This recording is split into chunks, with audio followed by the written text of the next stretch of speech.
السلام عليكم ورحمة الله وبركاته. إن الحمد لله نحمده ونستعينه ونستغفره ونؤمن به ونتوكل عليه ونعوذ بالله من شرور أنفسنا ومن سيئات أعمالنا.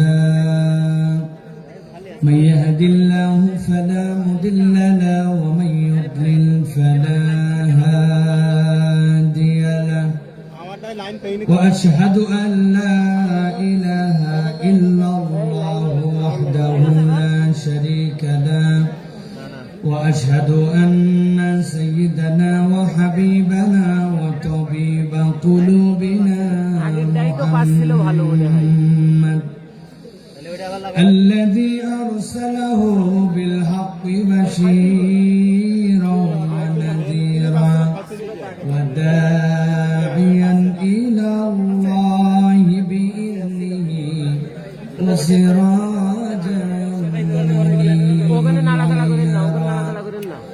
فقد قال الله سبحانه وتعالى في كلامه المجيد وفي فرقان الحميد.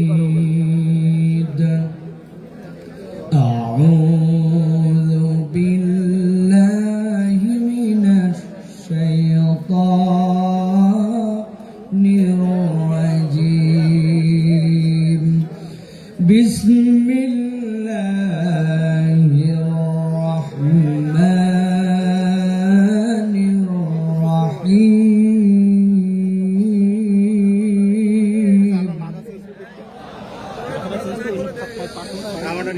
ما أصاب من مصيبة إلا بإذن الله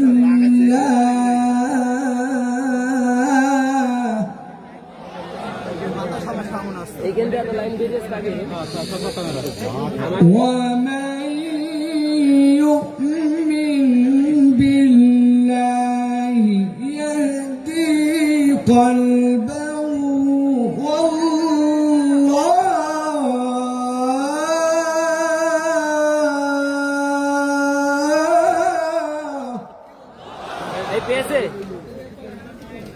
আপনারটা লাগাইছেন والله بكل شيء عليم.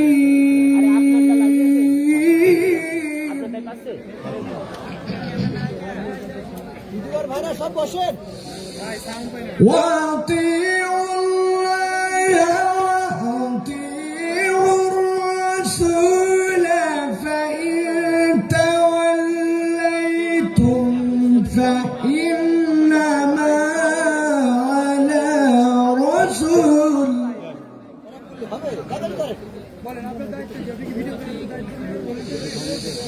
فإن توليتم فإنما على رسولنا البلاغ المبين.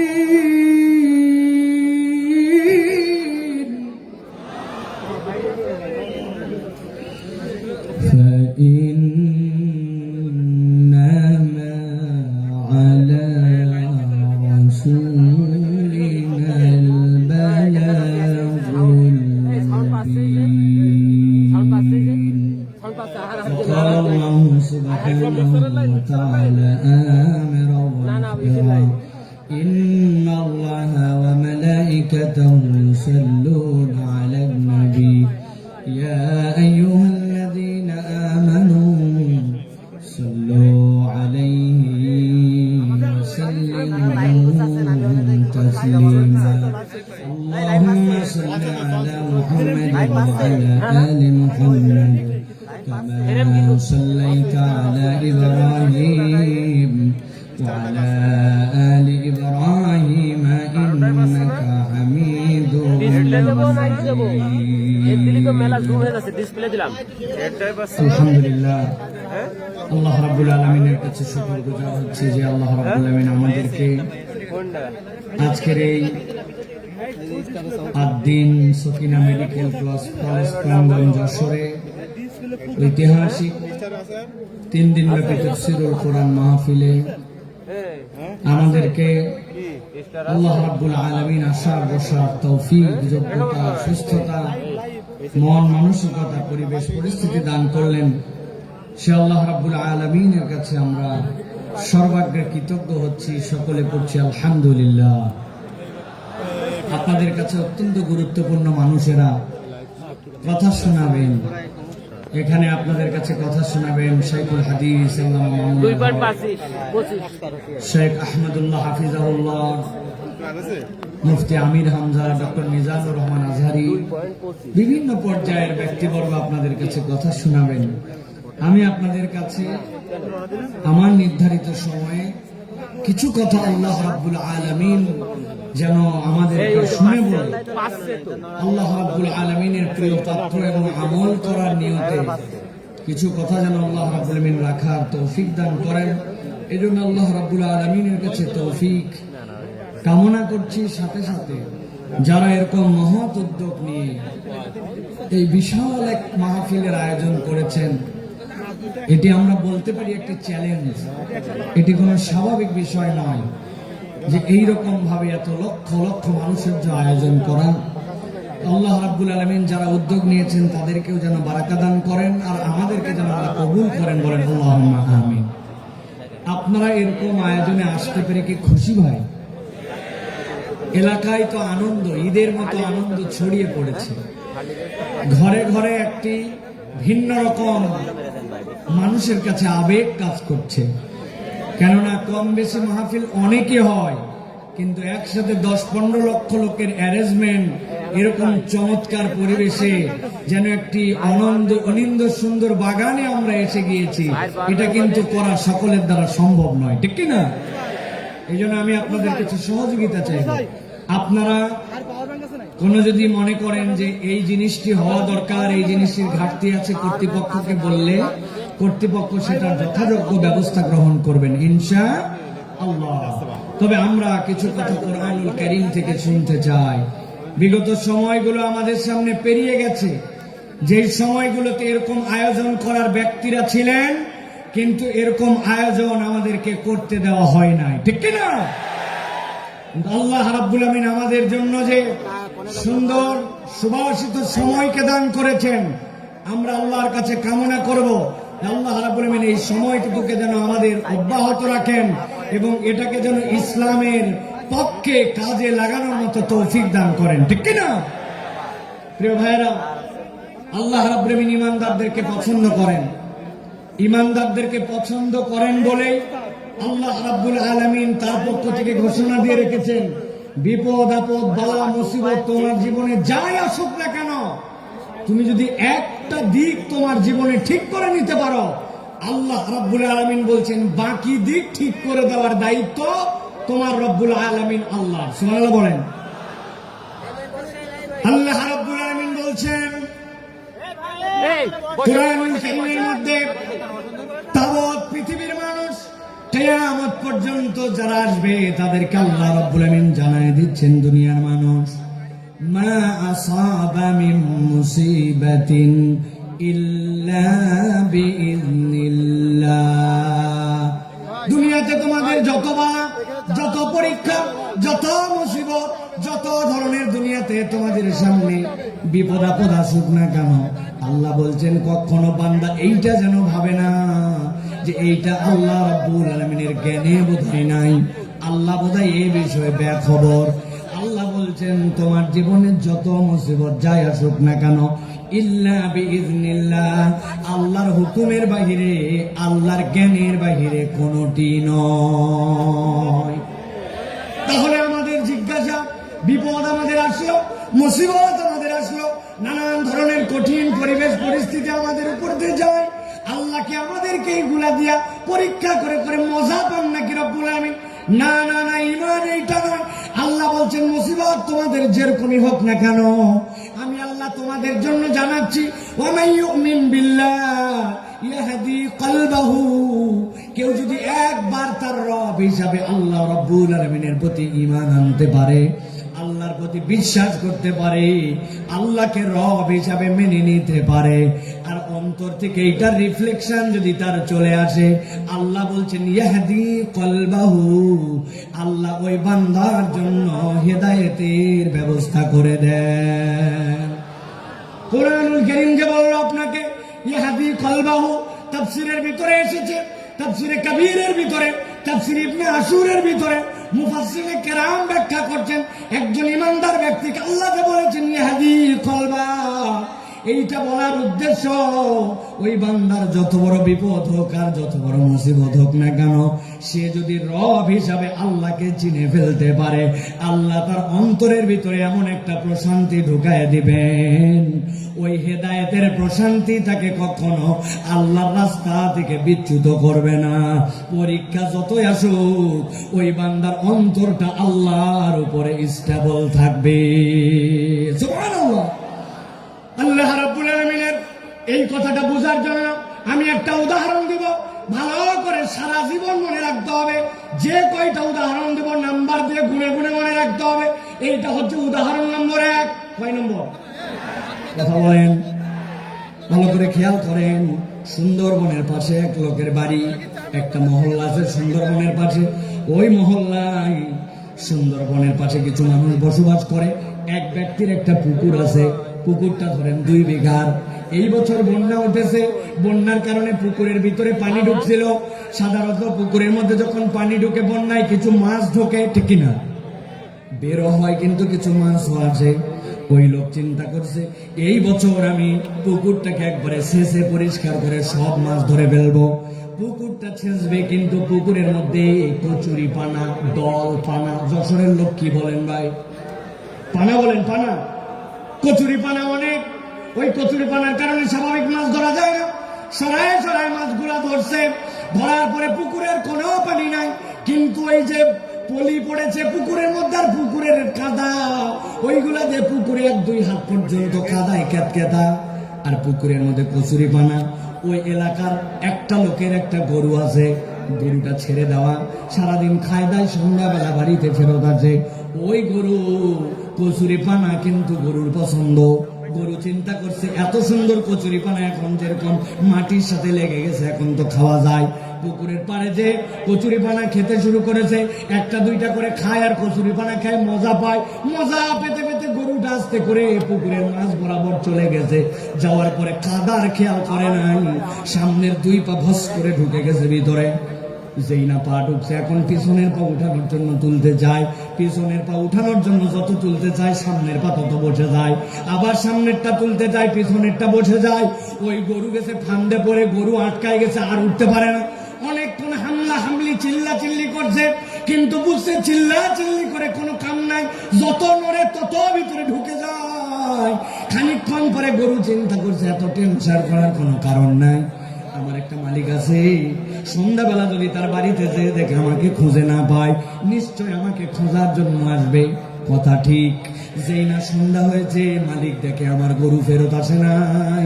সাথে সাথে খুঁজতে খুঁজতে যে পুকুরের মধ্যে দেখে আটকায় আছে, বুক পর্যন্ত কাদার মধ্যে। মালিকের মেজাজ খারাপ। দুপুর বেলা থেকে খুঁজতেছিল, এটা বিকালবেলা তুমি পুকুরের মধ্যে খাওয়ার আর জায়গা পাও না। হাতের মধ্যে একটা লাঠি ছিল, আস্তে করে যায় আগে কয়েকটা, পেছনে ধাপ ধাপ করে লাগায় দিছ। গরু তো চিৎকার করে উঠছে, কিন্তু গরু কিছু বলতেছে না, কারণ জানে এই মায়ের খাওয়ার যৌক্তিক কারণ আছে। মাঠটার খাওয়ার পরে এখন মালিক দড়ি টড়ি নিয়ে আছে, গলার মধ্যে লাগাইছে। লাগানোর পরে আরো কয়েকজন লোককে ডাক দিচ্ছে যে বাবা ধরো তো, টেনে টেনে একটু উঠানো লাগবে। গরুকে টেনে টেনে উঠাইছে, উঠানোর সময় গলা ছিলে গেছে, কোমরের মধ্যে ব্যথা পাইছে। কিন্তু ওই গরুকে উঠানোর পরে বালতি করে পানি নিয়ে খড় দিয়া পেট পেট ডলে টলে পরিষ্কার করে গোয়ালের মধ্যে তুলছে।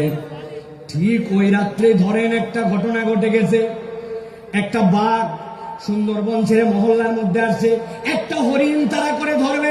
এমন সময় হরিণটা যখন পালায় যাচ্ছে, বাঘের আর আইডিয়া নেই যে পুকুরের মধ্যে পানি আছে না নাই, লাভ দিছে একটা লম্বা করে, কিন্তু পুকুর পার হতে পারে নাই, মধ্যে বরাবর পড়ছে। ও তো মনে করছে হয়তো পানি আছে, যেহেতু পুকুর ভর্তি কচুরি পানা, ধাপ করে পুকুরের মধ্যে যেই না পড়ছে, 2 হাত 2.5 হাত কাদা, ক্যাত ক্যাত করে কাদার মধ্যে আটকায় গেছে। বাঘের শক্তি অনেক, কিন্তু যতই ওঠার চেষ্টা করছে 10-15 মিনিট উঠতে পারে না। কাদার ঠালায় ক্যাত ক্যাতায় বুক পর্যন্ত আটকায়, এক পর্যায়ে শক্তি নিঃশেষ, বুক পর্যন্ত আটকায়। সারা রাত যখন সে আটকায় গেছে, তখন জোরে জোরে করে 2টা হুঙ্কার ছাড়ছে। এলাকার মানুষ মনে করছে হায় হায়, মহল্লার মধ্যে বাঘ ঢুকে গেছে, দরজা লাগাও, খিল লাগাও, বাচ্চা কাচ্চা সামলাও, যে যার বাচ্চা কাচ্চা সামলায় টামলায় রাত কোন রকম ভয়ে ভয়ে পার করছে, কেউ ঘুমায় নাই। সকাল যখন হয়েছে, 1-2জন সাহসী লোক বেরিয়ে দেখতেছে বাঘের খবর কি। একজন খবর দিছে, আরে বাঘ তো নিজে মারতে আসে নাই, উল্টা ঠান্ডে পড়ছে। দেখ দেখ পুকুরের মধ্যে বাঘ আটকায় আছে, যার কাছে যা ছিল বাঁশ লাঠি সবগুলা নিয়ে যায়, ধামা ধাম্মায়।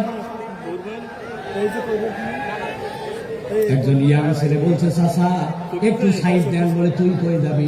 বলে আমি ছোট মানুষ, কিন্তু বড় হয়ে যেন গল্প করতে পারি, আমি পিটায় বাঘ মারছিলাম, আমাকে একটু মারার চান্স দাও। আরেক মহিলা কোলে করে বাচ্চা নিয়ে আসে, বাচ্চা নিয়ে আসে বলছে আপনার, বলে আমার ছোট বাচ্চা, কোলের বাচ্চা, কিন্তু হাতে একটা লাঠি আছে বাবা, জীবনে একটা সুযোগ অন্তত দাও, যাতে বাঘকে একটুখানি আমি মারতে পারি।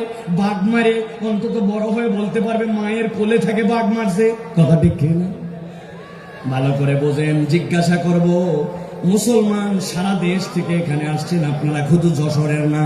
জিজ্ঞাসা করে উত্তর দেন, আপনার আমার দৃষ্টিভঙ্গিতে একটা গরু বেশি শক্তিশালী না বাঘ? কথা বললেন না, শুনতে পাই নাই। গরু না বাঘ? বাঘ বেশি শক্তিশালী, কিন্তু গরুর একজন স্থানীয় মালিক থাকার কারণে, একজন তত্ত্বাবধায়ক থাকার কারণে, কাদার মধ্যে আটকানোর পরে সন্ধ্যাবেলা তুলে নিয়ে গেছে। কিছু মায়ের হয়তো খাইছে, কিন্তু বিপদ থেকে উদ্ধার পাইছে। কিন্তু বাঘের স্থানীয় মালিক না থাকার কারণে যতই শক্তি থাক, আটকাইছে তো আটকাইছে, উল্টা বাঁশ জলা খায় মরা লাগছে। ঠিক না? আমার আল্লাহ রাব্বুল আলামিন বলছেন, মা আসাবা মিন মুসিবাতিন ইল্লা বিইذনিল্লাহ ওয়া মান ইউমিন বিল্লাহ ইয়াহদি কলবাহু ওয়াল্লাহু বিকুল্লি শাইইন আলীম।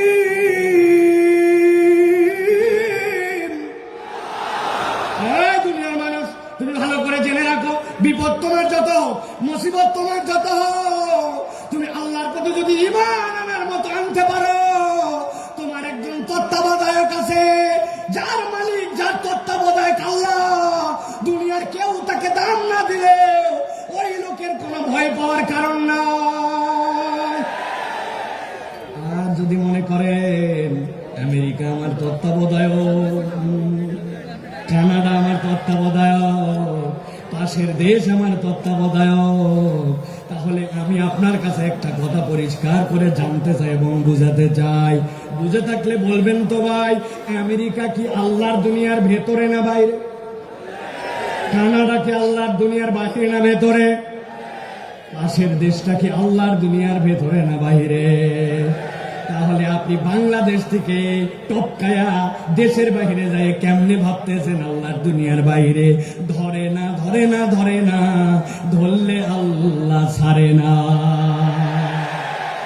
কেবল তো খেলা শুরু, ঠিক কিনা? আপনারা ফুটবল খেলছেন না? ফুটবল খেলা কেমনে হয় দেখছেন আপনারা? সেন্টার থেকে খেলা শুরু। কোথা থেকে? সেন্টার থেকে খেলা শুরু হয়, এই পা ওই পা, এই পা ওই পা করতে করতে আস্তে করে বল যখন ডি বক্সের মধ্যে যায়, তারপরে চূড়ান্ত শট করে গোল দেওয়া হয়, ঠিক না? যারা তওবা না করে আল্লাহর কাছে ফেরত আসবে না, আর মনে করবে যে আমি অল্প একটু আয়ত্তের বাহিরে চলে গেলাম, গ্রেপ্তারের বাহিরে চলে গেলাম, দেশের বাহিরে চলে গেলাম, আর বেঁচে গেলাম, আপনি আসলে বাঁচেন নাই। এখন পর্যন্ত আসল ধরাটাই খান না। ভালো করে কথা বলেন, ঠান্ডা মাথায় কথাগুলো বোঝে। সময় বড় সংক্ষেপ, কিন্তু কথাগুলো অত্যন্ত আপনাদের হৃদয়ের মধ্যে নিয়ে যাওয়া। এখন কথা হলো বিপদ আল্লাহ রাব্বুল আলামিনের নলেজের মধ্যে। আল্লাহ রাব্বুল আলামিন ইমানদারকে উদ্ধার করে দিতে চান। আল্লাহ রাব্বুল আলামিন ওই বান্দার সকল বিষয় খবর রাখেন। এ বিষয়ে কি আমরা একমত? ঠিক আছে। এবার আল্লাহ বলছেন, আমার বান্দা, তোমাকে আমি বিপদ থেকে বাঁচায় দিতে চাই, তোমাকে আমি উদ্ধার করে দিতে চাই, আমি রব্বুল আমিন তোমাকে কল্যাণের রাস্তা দেখাতে চাই। কয় নম্বর? কথা বললেন না ইয়াংরা, কয় নম্বর? ওই যে ডান পাশে তাকান, ডান পাশে 3 তলা 4 তলা বিল্ডিং দেখা যায়, দেখতে পাচ্ছেন?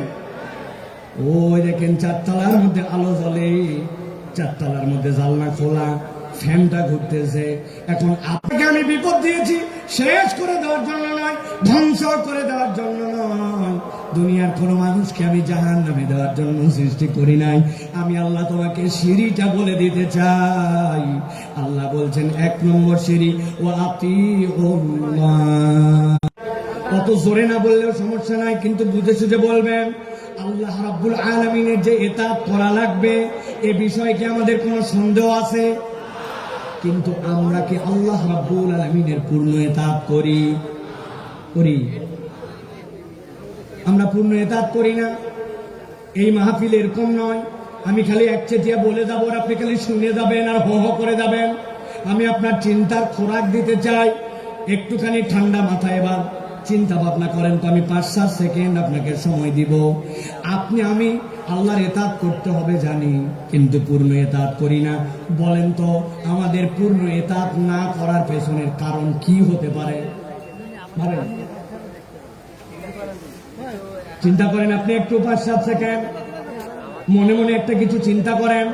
আপনাদের এক এক ধরনের আপনাদের চিন্তার উদয় হয়েছে কিনা ভাই?